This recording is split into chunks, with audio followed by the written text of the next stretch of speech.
Kalau dari catatan Mas Burhan gitu, Prof. Burhan melihatnya dari dinamika politik, dari statement-statement yang dikatakan oleh Ketua Umum PDI Perjuangan, artinya yang mana yang lebih dominan, Prof? Artinya dari politis kah atau dari ideologis? Tapi nanti dijawabnya, Prof ya. Usai jeda kami segera kembali. Ya, sebelum kita lanjutkan dialog, kami hadirkan pemirsa informasi tidak hanya ke partai politik, mantan Gubernur Jakarta Anies Baswedan juga menggalang simpati warga Jakarta dengan mengunjungi Kampung Akuarium di Bilangan Muara Angke, Jakarta Utara. Ya, Anies ini menyaksikan penganugerahan penghargaan World Habitat Award kepada Kampung Akuarium yang sempat menjadi korban penggusuran pada tahun 2016 silam. Anies mengungkap perkembangan Kampung Akuarium tidak terlepas dari kolaborasi banyak pihak hingga akhirnya mendapatkan penghargaan seperti saat ini. Nah, Anies menegaskan pemerintah wajib berperan dalam kolaborasi dengan membangun kebijakan berbasis ideologi ini.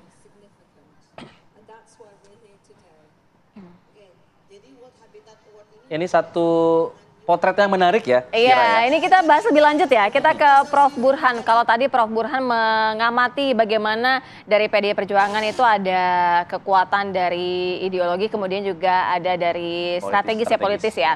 Nah, lalu bagaimana dari sosok Anies Baswedan yang datang ke Kampung Akuarium, kemudian juga sempat memposting buku dari Bung Karno. Apa sih sebenarnya makna yang ingin disampaikan Anies Baswedan, Prof. Burhan?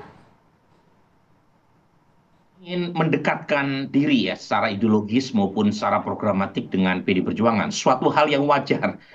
Karena Anies bagaimanapun tinggal berharap pada PDI Perjuangan untuk bisa maju bertarung di Jakarta. Tetapi lagi-lagi kemarin yang terjadi ya, Anies saga di PDI Perjuangan itu menarik buat saya ya.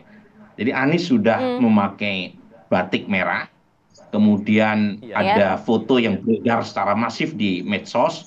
Anies meminta izin kepada ibunya, kemudian ada foto di ruang tunggu khusus, katanya di lantai 4 kantor DPP PDI Perjuangan. Anies sedang menunggu bersama Rano Karno, lagi-lagi dengan baju yang sama-sama merah yang dikenakan oleh keduanya. Tetapi sampai berakhir pidato Ibu Mega, keduanya tidak juga dipanggil ke dalam. Ada yang mengatakan terjadi pertemuan sebentar Anies dengan Ibu Mega, tetapi sepertinya pertemuan tersebut tidak sampai pada kesimpulan Anies yang langsung diumumkan sebagai cagup. Jadi ini artinya sepertinya Ibu Mega masih menunggu komitmen lebih dari Anies kalau betul-betul mau dimajukan sebagai calon gubernur.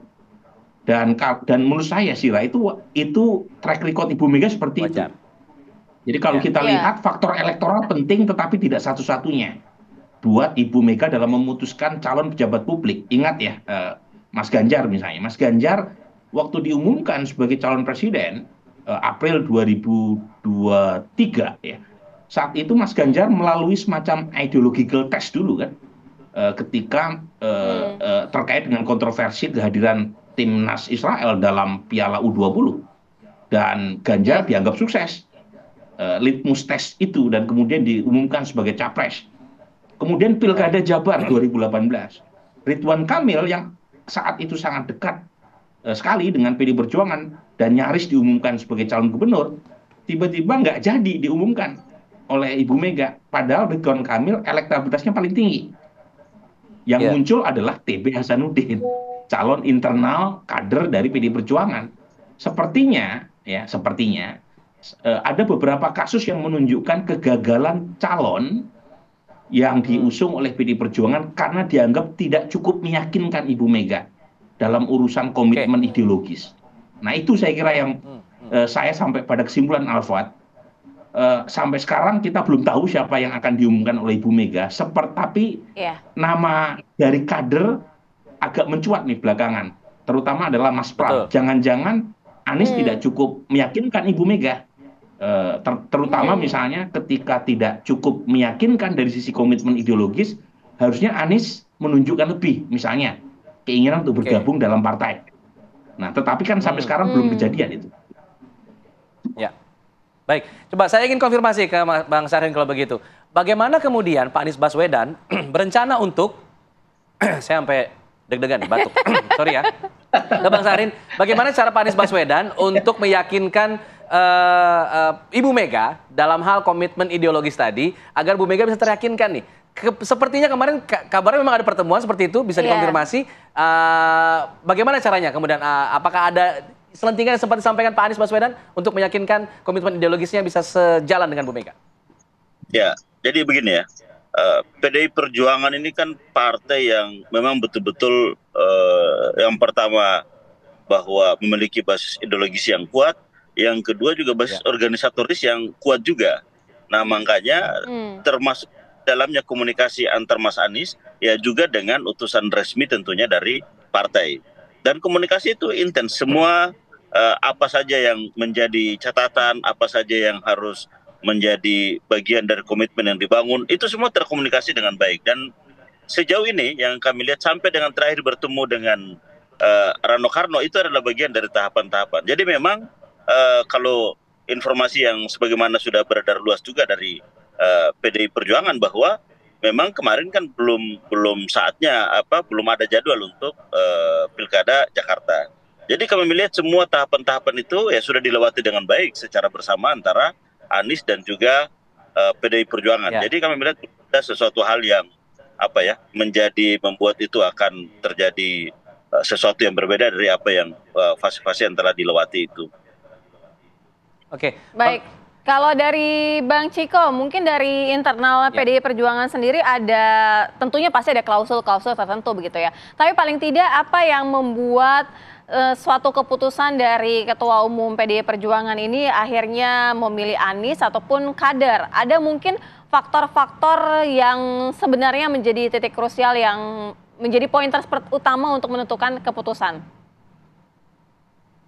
Saya ingin kembali ke agak ke belakang sebentar ya, sedikit saja. Tadi saya juga ingin mengkonfirmasi apa yang disampaikan oleh Syahrin. Betul bahwa memang kemarin bukanlah jadwal untuk mengumumkan calon kepala daerah dan calon wakil kepala daerah dari DKI Jakarta atau DKJ.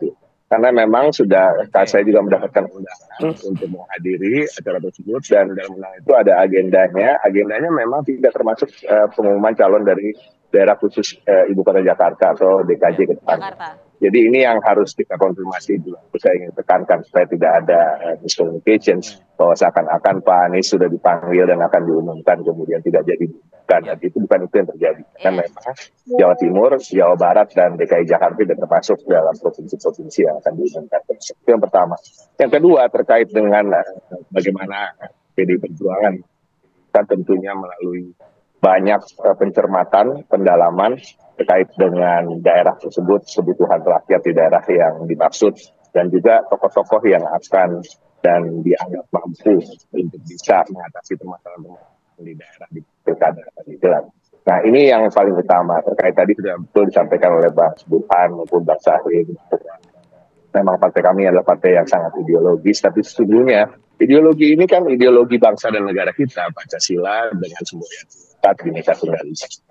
Kita memahami itu betul, dan harapan kita memang seorang calon kader maupun non-kader, khususnya non-kader, tentunya mematuhi apa yang telah menjadi garis perjuangan kita. Itu satu. Yang kedua tentu harus ada komitmen, karena memang partai ini dibesarkan, didirikan oleh banyak orang yang banyak berkorban dengan darah dan air mata. Dan harapan kita tentunya ada loyalitas. Loyalitas itu tentu salah satu bentuknya adalah juga membangun partai secara gotong royong bersama-sama dengan semua yang berada di dalam partai untuk kemudian melihat ke depan dan memenangkan pertarungan elektoral yang akan datang. Ini kan bisa dibilang juga cukup lama, tapi itulah eksistensi sebuah partai ini kan tetap terjaga bila selalu ada kemenangan. Ini yang memang harus menjadi juga komitmen. Dan yang ketiga, kalau memang belum tergabung di partai politik manapun, alangkah baiknya kalau yang bersangkutan bisa untuk kembali maksud kami untuk bergabung dengan kami dan bersama-sama membesarkan partai untuk mewujudkan kesejahteraan rakyat secara keseluruhan dan memajukan bangsa kita.